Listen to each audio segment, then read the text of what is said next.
తాను రాజకీయాలకు పూర్తిగా దూరంగా ఉన్నానని చిరంజీవి స్పష్టం చేశారు. పాలిటిక్స్ కు తాను దూరంగా ఉన్నా కొంతమంది నేతలు నన్ను విమర్శిస్తూనే ఉంటారని, సోషల్ మీడియాలో నాపై అవాకులు చవాకులు పేలుస్తుంటారని అన్నారు.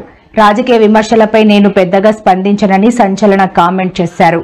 ఇవాళ హైదరాబాద్ లో ఫినిక్స్ ఫౌండేషన్ భాగస్వామ్యంతో ఏర్పాటు చేసిన బ్లడ్ డొనేషన్ డ్రైవ్ కు చిరంజీవి ముఖ్య అతిథిగా హాజరయ్యారు.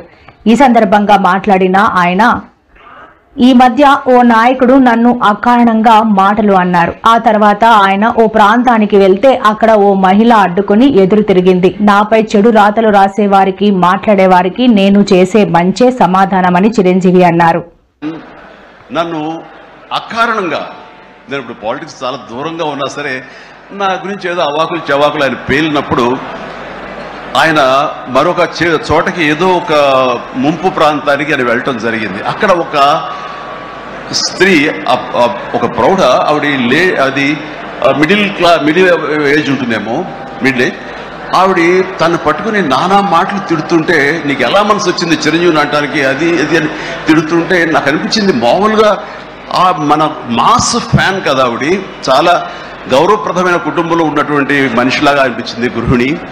ఆవిడ ఎందుకు అంత ఇదిగా మాట్లాడుతుంది, ఆవిడెవరు, ఆవిడ చూస్తే మామూలుగా సినిమా ఫ్యాన్ లాగానో చిరంజీవికి వీరాభిమానంగానో కాదు, ఏదో ఇంకేదో ఉందంటూ నాకు అనిపించి ఆవిడ గురించి తెలుసుకోవాలని మన జర్నలిస్ట్ సోదరు ఎవరినో పంపించి తెలుసుకోవాలంటే వాళ్ళు చేసేటువంటి ఇంటర్వ్యూలో విజువల్స్ నాకు చూపించారు.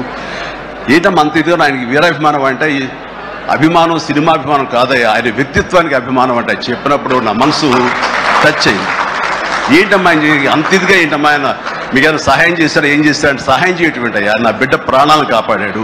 ఎవరో చెప్పారు చిరంజీవికి ఫోన్ చేయపోయావమ్మని. నేనేంటి చిరంజీవి ఫోన్ చేయటువంటి, ఎక్కడ నుంచి చేయగలను, ఆయన ఎక్కడో ఉంటాడు, ఎలా చేయాలి ఫోన్ అని తెలియని పరిస్థితుల్లో, లేదమ్మా బ్లడ్ బ్యాంక్ చేయి, వాళ్ళు ఖచ్చితంగా ఎత్తుతారు ఫోను, నీకు కావాలి సహాయం చేస్తారంటే, వాళ్ళు గంటల్లో కావాలి, అది ఎక్కడో ఉంది హైదరాబాద్లో, ఎలాగొస్తుందో అనుకున్నాను. కానీ అయినా సరే ఎక్కడో ఆశ చావక ఫోన్ చేయడం జరిగింది. ఫోన్ చేసిన తర్వాత అక్కడ స్పందించి అక్కడ సిబ్బంది వెంటనే రాజమండ్రి పరిసర ప్రాంతాల్లో ఉన్న అభిమానులు, ఆ బ్లడ్ గ్రూప్ ఎవరికైతే ఉందో అభిమానుల్ని వెంటనే పంపించేయడం ఏంటి, అవర్స్లో వాళ్ళు హాస్పిటల్కి, నియరెస్ట్ హాస్పిటల్కి వెళ్ళి బ్లడ్ ఇవ్వటం ఏంటి, దాని నుంచి ప్లేట్లెట్స్ వేరు చేయటువంటి ఆ బిడ్డకి